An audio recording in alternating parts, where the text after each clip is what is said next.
इस्तकबाल है आपका न्यूज़ 18 जम्मू कश्मीर लद्दाख हिमाचल में। मैं हूं विशाल और आप देख रहे हैं JKLH प्राइम डिबेट। सबसे ज्यादा डिबेट, सबसे ज्यादा चर्चा जम्मू कश्मीर में अगर आजकल हो रही है तो वो इस बात पर हो रही है कि ओपन मेरिट कोटे का क्या होगा। क्या ओपन मेरिट कोटा उसे बढ़ाया जाएगा या नहीं बढ़ाया जाएगा? अगर बढ़ाया जाएगा तो उसकी हद कितनी होगी? यह बात तो साफ है कि ओपन मेरिट कोटा कुछ ना कुछ जरूर बढ़ेगा, क्योंकि इसका इशारा खुद वजीर आला उमर अब्दुल्ला ने दे दिया है। लेकिन साथ ही उन्होंने यह भी कहा कि मुझे धमकियां मिल रही हैं। उनका यह कहना था कि कुछ लोग, यानी कुछ पार्टियां, कुछ लोग पहले तो यह उस पर सवाल उठाते थे कि आप रिजर्वेशन के मामले पर कुछ कर नहीं रहे, अब अगर ऐसा करने जा रहे हैं तो हमें धमकियां मिल रही हैं कि अगर आपने ऐसा किया तो हम जो है आंदोलन करेंगे, प्रोटेस्ट करेंगे। सवाल सबसे बड़ा यह है कि इन सब के बीच जिसके लिए यह कदम उठाया जाना है, यानी स्टूडेंट तबका, जम्मू कश्मीर का पढ़ा लिखा जॉब एस्पिरेंट, पढ़ा लिखा नौजवान तबका, चाहे वो किसी भी बरादरी का हो, लेकिन अगर वो ओपन मेरिट सिस्टम के तहत चाहता है कि उसके टैलेंट को जो है तरजीह दी जाए, तो उसका क्या स्टेक है? क्या जो जराए के हवाले से खबर आ रही है कि कुछ फला फला कैटेगरी में कमी करके ओपन मेरिट कैटेगरी को बढ़ाया जाएगा, क्या उससे वो मुतमईन होगा? तो कुल मिलाकर एक तरफ जहां उमर अब्दुल्ला की काबीना ने जो फैसला लिया है, गेंद अब LG के कोर्ट में है, वो उसे अप्रूवल अगर दे देते हैं तो फिर उसके बाद क्या सियासत का एक नया चैप्टर शुरू होगा? आज इसी पर हम चर्चा करेंगे। आप बने रहे न्यूज़ 18 JKLH के साथ। मैं हूं आपका मेजबान विशाल।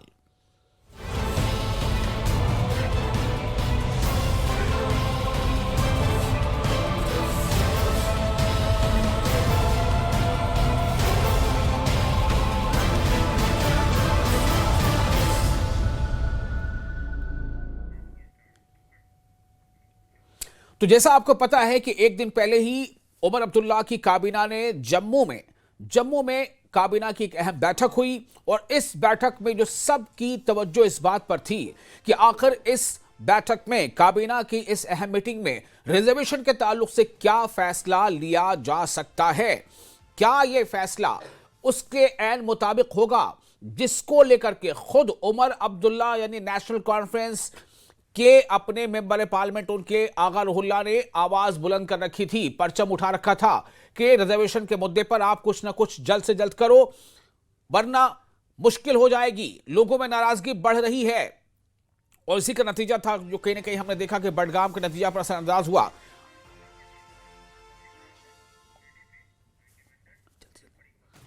और अब जो हालात ये पैदा हो गए हैं, अब हालात ये है कि उमर काबीना ने फैसला ले लिया है। खुद उमर अब्दुल्ला ने इसकी तरफ इशारा किया अपने बयान में, लेकिन उन्होंने ये नहीं बताया कि फैसला क्या लिया गया है। अगर ओपन मेरिट कोटा को बढ़ाया गया है तो किस हद तक बढ़ाया गया है? जो भी खबरें आ रही हैं वो जराये के हवाले से खबर आ रही हैं। खुद चूंकि LOP जो नेता विपक्ष है सुनील शर्मा, उन्होंने कहा है कि हमें यह जानकारी मिली है कि EWS का कोटा और resident of backward areas RBA का कोटा कम किया जा रहा है। अगर ऐसा होगा तो बीजेपी सड़कों पर उतरकर आंदोलन करेगी। अब सवाल यह पैदा होता है कि अगर EWS का कोटा बढ़ाया नहीं गया तो खुद NC के अंदर जो पार्टी नेता है वो जो है कहीं ना कहीं अलग स्टैंड लेते नजर आ रहे हैं। अगर कोटा बढ़ाया नहीं गया तो स्टूडेंट तबका जो है फिर से सड़कों पर आकर के एक तहरीक का आगाज कर सकता है, और अगर बढ़ाया गया तो बीजेपी कह रही है कि सड़कों पर उतरकर हम आंदोलन करेंगे। तो यहां से बात आगे आखिर बढ़ेगी तो कैसे बढ़ेगी? तीसरा कॉर्नर क्या है कि LG के पास फाइल भेज दी गई है, इंतजार अप्रूवल का है।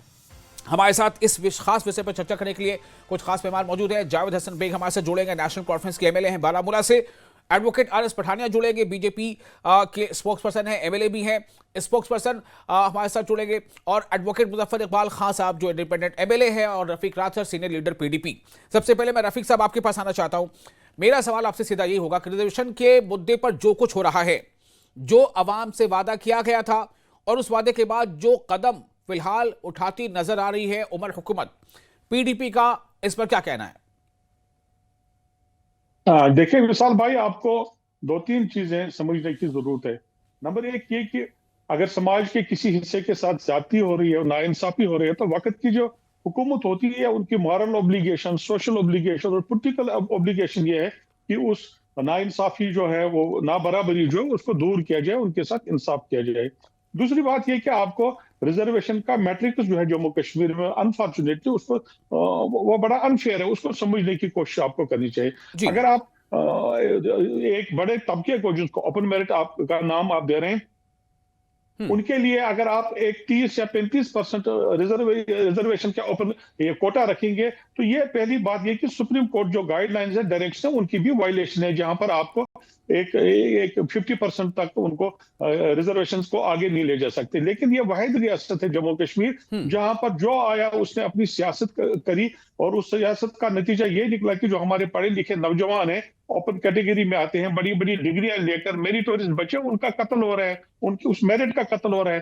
तो ये वक्त की जो सरकार है उनकी, जी। मैंने कहा कि मॉरल ऑब्लिगेशन है, पॉलिटिकल ऑब्लिगेशन है, सोशल ऑब्लिगेशन है, और कि उनको ये दूरियां दूर करनी चाहिए, ये नाइंसाफियों को दूर करना चाहिए। लेकिन अब इसमें दो चीजें हैं। नंबर एक ये कि ओपन मेरिट, अब मेरा आप ये कान ऑलरेडी कटा हुआ है, अब आप कह रहे हैं कि नहीं जी हम इसको ठीक करेंगे, तो करिए ठीक, लेकिन अब आप मेरा ये कान काट कर यहाँ लगा रहे हैं और कह रहे हैं कि चलो जी ठीक हो गए। मेरे ख्याल में ये इसका हल नहीं है। हल ये है कि पीडीपी का हमेशा और हर वक्त ये स्टैंड रहा है कि proportional representation to your population, जो आपकी पॉपुलेशन है, पॉपुलेशन रेशियो के हिसाब से इसको रैशनलाइज करें, न इसमें किसी का हक कोई खाएगा, न इसमें किसी के साथ ज्यादती हो जाएगी, और मेरे ख्याल में सब लोग इस पर इत्तेफाक भी करेंगे। लेकिन सरकार यह है कि सरकार को विल होना चाहिए, और सरकार को ये पॉलिटिकल जो कंसिडरेशंस हैं, उनकी जो पॉलिटिकल कंस्ट्रेंट्स हैं, उनको छोड़कर एक फेयर और एक ट्रांसपेरेंट तरीके से इसका हल निकालने की कोशिश करनी चाहिए, मेरी गुजारिशात है। ठीक है, मैं आपके पास जब सेकंड राउंड में आऊंगा ना रफीक साहब, तो आपसे ये पूछूंगा कि फेयर एंड प्रोपोर्शनल का फॉर्मूला पीडीपी के पास क्या है। अगर आपसे कहा जाए कि भाई आप हमें कोई मशवरा दे दीजिए, तो आप क्या देंगे उमर अब्दुल्ला हुकूमत को? मैं आपके पास आऊंगा सेकंड राउंड में। फिलहाल रुक करते हैं एडवोकेट मुजफ्फर इकबाल खान साहब का, जो इंडिपेंडेंट एमएलए हैं। मुजफ्फर साहब, काफी क्रिस क्रॉस हो रहा है, मतलब क्या उमर अब्दुल्ला हुकूमत कहीं ना कहीं एक ऐसे मझधार में खड़ी हो गई है कि अगर हम ओपन मेरिट का कोटा बढ़ाते हैं तो किसी के साथ नाइंसाफी हो जाएगी या उसकी हक तलफी होगी? हालांकि खुद उमर अब्दुल्ला ने कल कैबिनेट की ब्रीफिंग के बाद यह कहा था कि किसी के साथ नाइंसाफी नहीं होने देंगे, लेकिन अपोजिशन का जो सुर है बीजेपी का, वो ये बता रहा है कि वो तैयार बैठी है कि कुछ ऐसा हुआ कि वो सड़कों पर आकर आंदोलन करेगी। तो ऐसे में किसका भला, किसका नुकसान? विशाल साहब, मैं इस पर एक बिल्कुल डिफरेंट ओपिनियन रखता हूं। बीजेपी क्या सियासत करना चाहती है मुझे उसकी नीयत का पता नहीं है, लेकिन जो रिजर्वेशन का इंटायर जो आपका नैरेटिव है ना, that is a flawed narrative जी, बिल्कुल गलत है। रिजर्वेशन में कुछ रिजर्वेशन पर्टिकुलरली ऑलरेडी सिर्फ ओपन मेरिट के लिए है, that is a reservation within open merit. ये शायद हुकूमत को भी किसी ने गाइड नहीं किया जी, जिस तरह RBA. So RBA is for non ST, non SC, non OBC जी। आरबीए में कोई एसटी का नहीं आ सकता है, कोई एससी का नहीं आ सकता है, ओबीसी का नहीं आ सकता है जी, वो एक्सक्लूड है ऑलरेडी। तो ये जो 10% है ये ऑलरेडी सिर्फ ओपन मेरिट के लिए है। ओपन मेरिट में से 10% आरबीए को है जी, उसी ओपन मेरिट में से 10% ईडब्ल्यूएस के लिए है, जिसको आप रिजर्वेशन काउंट कर रहे हो। सुप्रीम कोर्ट ने जनहित अभियान वर्सेस यूनियन ऑफ इंडिया में हेल्ड कर दिया कि ये जो ईडब्ल्यूएस की 10% रिजर्वेशन है, it will cut across open merit, ये रिजर्व कैटेगरी में नहीं गिनी जाएगी।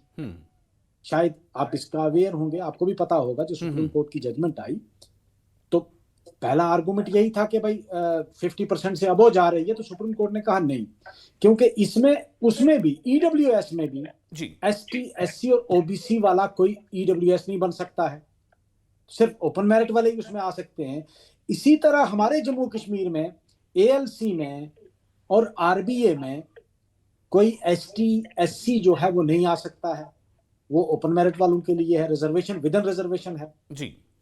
उसमें हम पार्टिसिपेट, रजौरी पुंछ वाला तो पूरा एक्सक्लूड हो गया, करना एक्सक्लूड हो गया, उड़ी कुछ एरिया एक्सक्लूड हो गया, कि जो आप ईडब्ल्यूएस भी नहीं आ सकते हैं और आरबीए में भी नहीं आ सकते और एएलसी में भी नहीं आ सकते। हाँ, मैं मान सकता हूं कि एएलसी की रिजर्वेशन आपको अब कम करनी चाहिए, क्योंकि एक बड़ा एरिया एएलसी का जो था, जिस तरह करना था, उड़ी था, रजौरी और पुंछ डिस्ट्रिक्ट, वो अब उस रिजर्वेशन में आ ही नहीं सकते हैं, जी। तो प्रोपोर्शनेट टू द पॉपुलेशन आप उसको 4 से 2% कर सकते हैं, कम कर सकते हैं। लेकिन आरबीए जो है उसको कम करने का मुझे कोई जवाब नहीं लगता है, क्योंकि आरबीए रिजर्वेशन ही ओपन मेरिट वालों के लिए है, उसमें एसटी और एससी वाला आ नहीं सकता है। तो ये रिजर्वेशन किसके लिए है फिर? जब एसटी एससी वाले एक्सक्लूड हो गए तो रिजर्वेशन बाकी बचा कौन? ओपन मेरिट वाले। जी। वो तो reservation within open merit है। अब उसको अगर आप कम करते हो तो करो, बढ़ाते हो तो बढ़ाओ, नुकसान किसको है? ओपन मेरिट वाले को है। अगर उसको आप कम करते हैं तो ओपन मेरिट वाले को नुकसान है ना। ईडब्ल्यूएस आप कम करते हैं तो ओपन मेरिट वाले को नुकसान है। लेकिन मेरे हिसाब से ये जितनी डिबेट छेड़ी गई वो गलत थी जी कि जी 50% क्रॉस हो गया है रिजर्वेशन का जम्मू कश्मीर में, ऐसा है नहीं। और उसका लास्ट जो है वो ओपन मेरिट वाले को ही होना। तो बात ये है ना मुजफ्फर साहब, मेरा सवाल ये है कि लेकिन ओपन मेरिट कैटेगरी वालों को आप थोड़ा साउंड कम कर दीजिएगा। ये तो एहसास हो ही रहा है कि भाई मेरा जो दायरा है या जो हमारे लिए जो खिड़की खुली है वो सिर्फ 30% की खुली है। तो अगर ईडब्ल्यूएस या दूसरा जो आरबीए है, आप ये कह रहे थे कि उसमें ईडब्ल्यूएस और आरबीए में ना तो कोई एससी आ सकता, ना एसटी आ सकता, ना ओबीसी आ सकता, जैसा आपने कहा। तो इसका मतलब है कि उसको भी इसमें शामिल ही कर दिया जाए। ओपन कैटेगरी वालों को भी लगेगा भाई हमारा दायरा बढ़ गया और उनको भी इस पे अपनी जगह मिल जाएगी। क्या यही करने जा रही है हुकूमत? विशाल साहब, बिल्कुल आई एग्री विद यू। अगर उसको खत्म भी करना चाहते हैं, लेकिन वो है किसके लिए है backward area of the open merit. अब ये जो 30% है ये ओपन मेरिट से आप अगर कट करोगे ना तो है ये विद इन ओपन मेरिट आती है ना। वो किसके लिए? जो ओपन मेरिट के लोग दूर दराज के हैं। आरबीए तो मैक्सिमम वही लोग हैं ना, रेजिडेंट ऑफ बैकवर्ड एरिया जी। तो वो जिस तरह ईडब्ल्यूएस जो था वो ओपन मेरिट में से जिस आदमी की इनकम जो है वो कम है, यानी वो बीपीएल कैटेगरी में आता है वो open merit, irrespective of caste and creed, वो अलग ट्रीट किया जाएगा। 10% उसको रिजर्वेशन है। ठीक है। इसी तरह जम्मू कश्मीर में in addition to EWS RBA और एएलसी ओपन मेरिट से ही कम होगा। वो ओपन मेरिट को कट करेगा ना, क्योंकि कैटेगरी जो दूसरी रिजर्व्ड कैटेगरी है, यानी जो एससी एसटी है या ओबीसी है, वो अब आरबीए का सर्टिफिकेट नहीं ले सकता है, आरबीए में वो compete नहीं कर सकता है, वो एएलसी में नहीं कर सकता है। तो एएलसी और आरबीए में बच कौन गया? फिर ओपन मेरिट के लोग। ठीक है। सिर्फ ओपन मेरिट वालों का है। जो लोग आरबीए में वही लोग आएंगे जो रेजिडेंट ऑफ बैकवर्ड एरिया है, जो दूर दराज का इलाका है, जिन लोगों को वो अपॉर्चुनिटी नहीं है पढ़ने लिखने के लिए, वो फैसिलिटीज नहीं है, तो उनके लिए है। और ये कोई बुरी बात नहीं है। लेकिन उसको अगर कम करते हैं, ओपन वालों को बढ़ाते हैं, तब भी कोई फर्क नहीं पड़ने वाला, क्योंकि वो अब इनके साथ कंपीट करेंगे फिर ओपन मेरिट के साथ। ठीक है। आरबीए वाला एसटी नहीं बन सकता है, एसटी वाला आरबीए नहीं बन सकता है। बिल्कुल बिल्कुल। तो अब सवाल ये पैदा हो रहा है कि बीजेपी आप जो कह रहे हैं इसका मतलब यह है कि इससे कोई खास फायदा, अगर मान लीजिए कि ईडब्ल्यूएस और आरबीए से माइनस करके 10% कोटा दोनों से घटा कर 10% इकट्ठा करके वो अगर ओपन मेरिट के साथ जोड़ दिया जाए तो इससे ओपन मेरिट का कोई खास फायदा होने वाला नहीं, जैसा आप कह रहे हैं। तो इसका मतलब तो यह है कि उमर कैबिनेट उमर सरकार जो है वो तो दोनों तरफ से घिर जाएगी। जो ओपन मेरिट कोटा उनको लग रहा है कि हमको कोई खास तो मिला नहीं ज्यादा, उधर बीजेपी करेगी हम सड़कों पर आकर आंदोलन करेंगे। आप वही ना, ये इसमें पॉलिटिक्स हो रही है। और इवन जब ये शुरू किया गया, मेरा ख्याल उसी वक्त से ये था जी, जब ये स्टार्ट हुआ ना, ठीक है, इसका मतलब नैरेटिव एक बिल्ड किया गया। हाँ भाई रिजर्वेशन पहाड़ीज को मिली 10%, उनकी पॉपुलेशन 14% है, लेकिन 10% मिली। गुज्जर बकरवाल कम्युनिटी की पॉपुलेशन भी ज्यादा है, उनको 10% मिली। ठीक है। बुनियादी तौर पर जो रिजर्वेशन के जो पॉलिसी ये है कि प्रोपोर्शनेट टू दी पॉपुलेशन, कि पॉपुलेशन कितनी है किसी रियासत में या किसी यूटी में, तो उसके हिसाब से रखा जाता है। ठीक। हालांकि पॉपुलेशन पहाड़ी कम्युनिटी की ज्यादा है लेकिन कम जी। इसी तरह गुज्जर बकरवाल कम्युनिटी की पॉपुलेशन ज्यादा है, उनको कम मिली। ठीक है, रिजर्वेशन। अब इस पर एतराज अगर किसी को होगा तो वो हो सकता था आरबीए पे, लेकिन आरबीए, मैंने कहा ना कि आरबीए में अब बहुत सारे लोगों को ये पता नहीं है कि शायद वो ये सोचते हैं कि जो एसटी है, ST1, ST2 और SC है, वो आरबीए का फायदा भी ले रहे हैं। ऐसा नहीं है। आरबीए का फायदा सिर्फ ओपन मेरिट वाले ले सकते हैं। ठीक है। एएलसी का फायदा सिर्फ ओपन मेरिट वाले ले सकते हैं। जो एसटी, एससी और ओबीसी के लोग हैं, ना वो ईडब्ल्यूएस का फायदा ले सकते हैं, ना वो एएलसी का ले सकते हैं, ना वो आरबीए का ले सकते हैं। हाँ, ये जब 24 में जी, जब ये एसओ निकला, उससे पहले ऑप्शन था, क्योंकि रिजर्वेशन एक्ट में देयर वाज वन क्लास कि आपकी चॉइस है, आप किसी भी कैटेगरी का इस्तेमाल कर सकते हैं, मगर एक का कर सकते हैं। मुझे ये ऑप्शन है, मैं एसटी लूं, मैं एएलसी लूं, मैं ओबीसी लूं, लेकिन एक कैटेगरी में ले सकता हूं। लेकिन जब एसओ नया निकला, जब ST2 ऐड हुआ, उसमें एक क्लास ऐड हो गई जी, कि जो आरबीए, एएलसी और ओएससी और ईडब्ल्यूएस है, excluding ST, SC and OBC होगा। तो एक बहुत बड़ा एरिया पहले से ही एक्सक्लूड हो गया उसके लिए जी, जिसमें राजौरी, पुंछ, उड़ी, करना, ये एरिया अब एक्सक्लूड हो गया। इसमें अब कोई आरबीए नहीं बन सकता, कोई एएलसी नहीं बन सकता है, जी, जी, ईडब्ल्यूएस भी नहीं हम ले सकते हैं। तो जाहिर सी बात है, ये तीनों कैटेगरीज में सिर्फ अब ओपन मेरिट के लोग होंगे, जिसमें 10% ईडब्ल्यूएस है, 10% आरबीए है, 4% एएलसी है। अब उसको अगर आप कम करके ओपन को देते हो, तब भी मुझे नहीं लगता है कि कोई बेनिफिट होने वाला है। बहरहाल अब गवर्नमेंट ने ठीक है, अब देखते हैं। अभी तो जो खबरें आ रही हैं, ये किसी मतलब आप कह सकते हैं कि कोई सरकार में शामिल किसी वजीर या मिनिस्टर ने ये बात अभी नहीं कही है। ये जो एलओपी है वो कह रहे हैं कि हमें ये जानकारी मिली है कि ईडब्ल्यूए और आरबीए का कोटा जो है वो कम किया गया है और उसी को कंपनसेट किया गया है ओपन मेरिट में। तो उसको मान भी लेते हैं थोड़ी देर के लिए। तो इस पर मैं चर्चा कर रहा था कि क्या इसमें फायदा किसका, नुकसान किसका। हमारे साथ जावेद बेग जुड़ चुके हैं। रफीक साहब, मैं आपके पास आऊंगा, पीडीपी का फॉर्मूला क्या है उसको जानने के लिए थोड़ा सा इंतजार कीजिएगा। जावेद बेग हमारे साथ जुड़ चुके हैं। उनसे मैं चाहूंगा कि वो चूंकि सोशल एक्टिविस्ट हैं और यूथ है, तो यूथ की जो शायद वो तर्जुमानी बेहतर कर पाए। अच्छा, जावेद बेग एनसीएमएलए साहब हमारे साथ जुड़ चुके हैं। जावेद साहब, आपको मेरी आवाज मिल पा रही है? जी, आपकी आवाज आ रही है। अच्छा जी, एमएलए साहब हमारे साथ मौजूद है जी। जावेद साहब, ये जो चर्चा हो रही है, मैं जानना चाहूंगा कि जो एलओपी कह रहे हैं कि ईडब्ल्यूएस और आरबीए का कोटा कम करके ओपन मेरिट का कोटा जो है वो कॉम्पनसेट करने की कोशिश है या उसको बढ़ाने की कोशिश है। अगर ऐसा होगा तो बीजेपी सड़कों पर आकर आंदोलन करेगी, तहरीक चलाएगी। मैं जानना चाहता हूं कि आप इस बारे में कुछ हमारे नाज़रीन को बता सकते हैं कि किसका कम करके आप किसका बढ़ा रहे हैं, कुछ ऐसी बात? मुझे कुछ थोड़ा सा अनइंटरप्टेड वक्त चाहिए। बिल्कुल दूंगा आपको, बोलिए। मौका फराहम करेंगे। देखें, ये एक इंतहाई सेंसिटिव इशू है।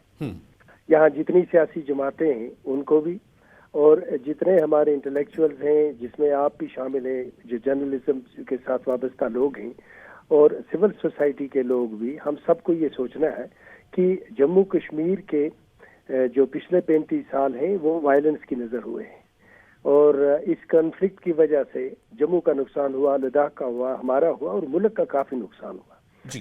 यहाँ इस वक्त जो पॉलिटिशियंस हैं, या वो पॉलिटिक्स करें या वो पॉलिटिक्स में रहकर इस जम्मू कश्मीर को और जम्मू कश्मीर के नौजवान को कोई राहत पहुंचाने का सद्भाव करें। इसमें दो तरीके हो सकते हैं। एक ये कि जो इस वक्त जम्मू कश्मीर के अंदर नौजवान तकसीम हो गया है, कश्मीरी स्पीकिंग अलग है, पहाड़ी स्पीकिंग अलग है, गुजर स्पीकिंग अलग है, सोशल कास्ट वाले अलग हैं, आरबीए वाले अलग हैं, ये इस वक्त एक तकसीम शुदा नौजवान है। आप किसी के सेंटिमेंट के साथ भी खेल सकते हैं, उनको एक्सप्लॉइट कर सकते हैं ताकि आपकी सियासी जमात को फायदा मिले। लेकिन एक बड़े दुख और अफसोस से कहना पड़ता है कि जिस वक्त आप लोग ये रिजर्वेशन करते हो, क्या उस वक्त आपका फर्ज नहीं बनता बसीयत सियासी जमात या बसीयत ये सियासी लीडर, आप ये सोचें कि आगे चल के इसके रिपरकशंस क्या होंगे। ये जो रिजर्वेशन है, इसका मकसद सिर्फ इतना होता है कि जिनके पास अपॉर्चुनिटीज नहीं है, किसी वजह से वो गुर्बत की वजह से, बैकवर्ड एरिया में बसने की वजह से, कोई जो एक तारीखी एक पस मंजर रहा है, कास्ट जो कल्चर रहा है उसकी वजह से डिस्क्रिमिनेशन हुई है, या आपका ट्राइबल कल्चर है उसकी वजह से आप पीछे रह गए हैं, अगर आप रिजर्वेशन के थ्रू इनको कॉम्पनसेट करते हैं तो जितना इनका हक बन सकता है एक लेवल प्लेइंग फील्ड के लिए, उतना आपने इनको देना है।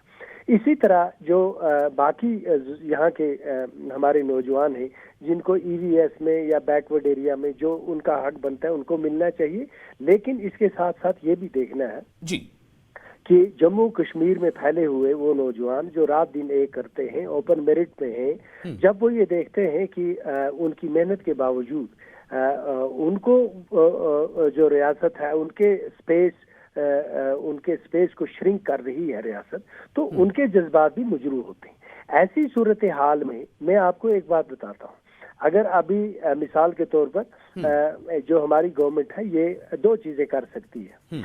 एक ये है कि जो जम्मू कश्मीर की इस वक्त की गवर्नमेंट है जो इसके डोमेन में है ये उसमें सिफारिशात कर सकती है, और जाहिर सी बात है ये सिफारिशात जो हैं वो एलजी साहब के पास जाएंगे। एलजी साहब इस वक्त यहाँ पर यूनियन टेरिटरी में भारतीय जनता पार्टी के जो ये यूनियन टेरिटरी का फैसला है उसमें यहाँ इस गवर्नमेंट की अलामत है, he is the head of the government. तो अगर वो फैसला एक्सेप्ट करते हैं जो कैबिनेट रिकमेंडेशंस करती है, तो मुझे ये बताएं ये जो एलओपी साहब हैं इनके पास क्या इखलाकी जवाब रहेगा इस बात का कि ये सड़कों पर आएंगे, जब आपकी जो कैबिनेट है ये सिर्फ रिकमेंडेटिव पावर है इनका कैबिनेट का। सिर्फ एक बार फिर आप मेरी बात गौर से सुनिए, आप एलओसी साहब को कहें, एलओपी साहब को कहें कि उमर साहब की गवर्नमेंट रेकमेंड करेगी सिर्फ उन मामलात को जो इनकी डोमेन में है, जिनको ये गवर्नमेंट रेकमेंड करेगी। अगर एलजी साहब ये समझते हैं कि ये इंसाफ नहीं है वो उसको रिजेक्ट कर देंगे, तो उसके बाद वो कहाँ खड़े होंगे? एलजी साहब के साथ खड़े होंगे या इस गवर्नमेंट के साथ खड़े होंगे? एक दूसरा ये है कि अगर हमारी गवर्नमेंट अपनी मरकज की हुकूमत को कोई सिफारिश करती है, इनका काम है सिफारिश करना, एक्सेप्ट करना या ना करना मरकजी हुकूमत का काम है। अगर वो एलजी साहब भी हमारी कोई सिफारिश नहीं मानते, रिकमेंडेशन नहीं मानते, और मरकजी हुकूमत भी कोई रिकमेंडेशन नहीं मानती, तो फिर इनका क्या हक और इखलाक बनता है कि ये इस तरह की आगे शोभाबाजी करते हैं? आपने जो बातें कही बहुत तसल्ली से हमने भी सुना, तमाम जो हमारे पैनलिस्ट शुरा है वो भी सुना, उन्होंने भी सुना, और अब आरिस पठान जुड़ चुके हमारे साथ। मैं उनका रिएक्शन ले लेता हूं जो अभी आपने सवाल उठाए कि बीजेपी तब क्या करेगी और वैसे दीगर जो सूरत हो उसमें क्या करेगी। पठान साहब मैं आपके पास आना चाहता हूं, ये ओपन मेरिट सिस्टम के तहत जो भी स्टूडेंट्स की जो कैटेगरी आती है वो नौजवान तबका काफी उम्मीदें लगाया हुआ है कि उनका जो मेरिट जो दायरा है थोड़ा बढ़ सकता है, लेकिन बीजेपी का इसमें स्टांस क्या है? जाहिर सी बात है कि बढ़ने का मतलब ही किसी न किसी का कम होगा, तो बीजेपी को ये जानकारी कहां से मिल गई है? सुनील शर्मा कह रहे हैं कि ईडब्ल्यूएस और आरबीए का कोटा कम किया जा रहा है, और अगर ऐसा है तो उसका स्टैंड क्या है बीजेपी का? ऐसे में जो ओपन मेरिट सिस्टम के तहत आने वाले जो स्टूडेंट्स हैं उनको कैसे जो है राहत दिलानी चाहिए, उसका पास क्या फॉर्मूला है बीजेपी के पास?